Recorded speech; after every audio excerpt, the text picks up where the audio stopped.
Friends, welcome to my channel. तो आज के वीडियो में हम लोग देखने वाले हैं श्वसन तंत्र के चैप्टर से जितने क्वेश्चन बन सकते हैं उन सारे क्वेश्चन पे हम लोग डिस्कशन करने वाले हैं।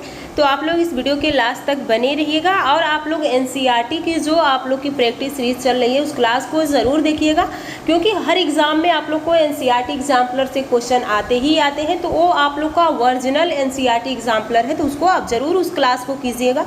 तो चलिए अपनी वीडियो को हम लोग स्टार्ट करते हैं। तो देखिए, आज का पहला क्वेश्चन पूछा गया है कि वह विकल्प चुने जो संवहनी तंत्र के संदर्भ में सत्य नहीं है। तो लाल रक्त एक संवहनी संयोजी ऊतक है।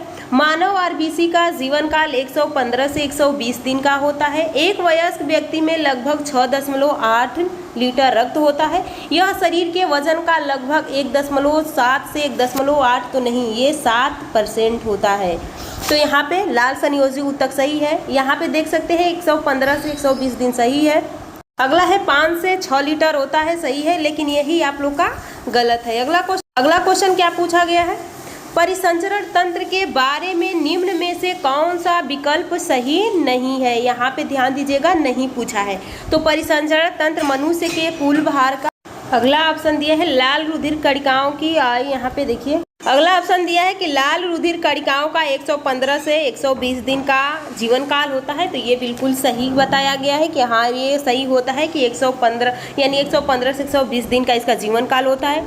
एक वयस्क मनुष्य के शरीर में रक्त 6.8 या लमसम 5 से 6 लीटर होता है। केवल रक्त में श्वेत प्रवाही संयोजी ऊतक है, ये बिल्कुल गलत है और यही सही हो जाएगा। अगला क्वेश्चन देखिए, अगला क्वेश्चन क्या पूछा है? सामान्य मानव रक्त कैसा होता है? तो मानव रक्त कैसा होता है? इसका पीएच 7.4 होता है। तो ये कैसा होगा? क्षारीय होगा। तो यहाँ पे सही हो जाएगा, क्षारीय होता है। एक स्वस्थ व्यक्ति का रक्तदाब कितना होता है? तो एक स्वस्थ व्यक्ति का रक्तदाब कितना होता है? 120 प्रति 80 लीटर प्रति लीटर मीटर मिनट होता है। अगला क्वेश्चन देखिए, अगला क्वेश्चन क्या पूछा गया है? यहाँ पे देखिए, रक्त का कौन सा घटक भोजन, कार्बन डाइऑक्साइड और नाइट्रोजन युक्त कचरे का परिवहन करता है? यानी यहाँ पे कार्बन डाइऑक्साइड का परिवहन यहाँ पे सही हो जाता है प्लाज्मा में कार्बन डाइऑक्साइड की मात्रा ज़्यादा होती है, ऑक्सीजन की मात्रा कम होता है।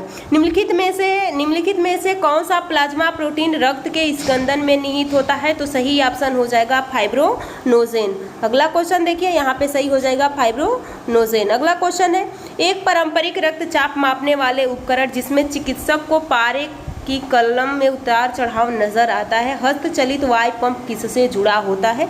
तो यहाँ पे देख सकते हैं मरकरी कॉलम से जुड़ा होता है, सही ऑप्शन हो जाएगा मरकरी कॉलम। अगला क्वेश्चन देखिए, इनमें से कौन सा रक्त समूह यूनिवर्सल सार्वभौमिक दाता है? यानी यूनिवर्सल सार्वभौमिक दाता का मतलब जो सबको दे सकता है, तो ऑप्शन बी हो जाएगा। कौन सा रक्त समूह नहीं है? यानी पूछा गया एक रक्त समूह नहीं है, तो ए बी सी ओ सी नहीं होता है, तो ऑप्शन सी सही हो जाएगा। अगला क्वेश्चन देखिए, निम्नलिखित में से किससे रक्त समूह को सार्वभौमिक दाता के रूप में माना जाता है? तो सार्वभौमिक कौन हो जाएगा? ऑप्शन ए हो जाएगा। अगला क्वेश्चन देखिए, अगला क्वेश्चन पूछा गया है कि मानव शरीर के रक्त में का पीएच स्तर होता है। तो पीएच स्तर कितना होता है रक्त का? तो यहाँ पे हो जाएगा 7 से 7.4 तक होता है। रक्त में पाए जाने वाले शरीर में ऑक्सीजन परिवहन के लिए जिम्मेदार है। तो लाल रक्त कोशिकाएं है जिसमें हीमोग्लोबिन पाया जाता है। यहाँ पे रक्त का इनमें से कौन सा घटक ऑक्सीजन का परिवहन करता है? तो यहाँ पे आपका सही हो जाता है, ऑक्सीजन का परिवहन कौन करता है? आरबीसी। वायवीय श्वसन क्या है? वायवीय ऑक्सीजन के बिना श्वसन, तो ये अवायवीय हो जाएगा। ऑक्सीजन के उपस्थिति में श्वसन, तो उसे हम वायवीय श्वसन कहते हैं। अगला देखिए, रक्त का वह भाग जिसमें 92% जल होता है और 8% प्रोटीन, खनिज, हार्मोन इत्यादि एंजाइम होते हैं। तो ये आप लोग का सही हो जाता है प्लाज्मा में। मानव शरीर के किस अंग पर एंजियोप्लास्टी की जाती है? तो यहाँ पे सही हो जाएगा हृदय पर। अगला क्वेश्चन देखिए, अगला क्वेश्चन क्या है? हीमोग्लोबिन में निम्नलिखित में से कौन सी धातु मौजूद होती है? तो हीमोग्लोबिन में आप लोग का यहाँ पे आयरन होता है। अगला क्वेश्चन देखिए, हीमोग्लोबिन में पाया जाता है। तो हीमोग्लोबिन में क्या पाया जाता है? पूछा गया हीमोग्लोबिन पाया जाता है, यानी हीमोग्लोबिन किस में पाया जाता है? तो हीमोग्लोबिन आप लोग का ब्लड में यानी आरबीसी में पाया जाता है। हीमोग्लोबिन में मौजूद प्रोटीन कौन सा होता है? तो हीमोग्लोबिन में जो प्रोटीन होता है तो हीमोग्लोबिन, तो सही हो जाएगा ग्लोबिन। मानव शरीर की पल्स दर की जांच क्यों की जाती है? तो यहाँ पे दिल की यानी फंक्शनिंग जांचने के लिए, मस्तिष्क की फंक्शनिंग जांचने के लिए, रक्त का मात्रा जांचने के लिए, फेफड़े की स्थिति जांचने के लिए। तो इसमें जो हार्ट होता है, हार्ट कितने बार पंप कर रहे थे तो हम यहाँ पे पल्स से नाप सकते हैं। अगला क्वेश्चन देखिए, मानव हृदय की सामान्य धड़कन औसतन होती है? तो मानव की सामान्य धड़कन औसतन होती है यानी 60 से 100 के बीच में। मानव रक्त प्लेटलेट छोड़ता है जो रक्त के थक्के बनाने में मदद होता है, तो यहाँ पे फाइब्रोनोजेन हो जाए। तो ये क्वेश्चन देखिए क्या पूछा गया है, रक्त में सफेद रक्त कणिकाएं होती है तो शरीर में संक्रमण से यानी WBC किससे? तो रक्त में शरीर में संक्रमण से बसाती है। अगला क्वेश्चन देखिए, आंतरिक गति निरोधक यानी आंतरिक गति निरोधक मानव शरीर के निम्नलिखित अंगों में से कहाँ स्थित होता है? तो सही ऑप्शन हो जाएगा आप लोग का ऑप्शन है दिल में। अगला क्वेश्चन देखिए, ABO खून प्रणाली का आविष्कार किसने किया था? तो यहाँ पे सही हो जाएगा कार्ल लैंडस्टीनर। एक वयस्क मानव के शरीर में कितने लीटर खून होता है? तो 5 से 6 लीटर होता है, तो मैक्सिमम 5 होता है।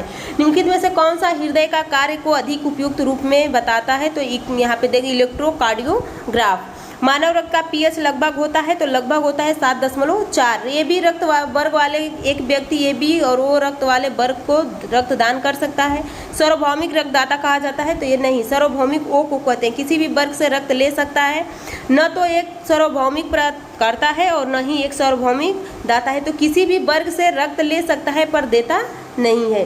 सामान्य स्वास्थ्य के लिए रक्त का में pH सीमा कितनी होती है? तो रक्त का 7.4 से और 7 यहाँ पे दिया है 7.35 से 7.45 के बीच में होता है। रक्त एक उत्तक है तो ये संयोजी उत्तक है। मानव शरीर में मौजूद निम्नलिखित कोशिकाओं में से किसमें माइटोकांड्रिया नहीं पाया जाता है? तो RBC में माइटोकांड्रिया नहीं पाया जाता। ऑप्शन ए सही हो जाएगा।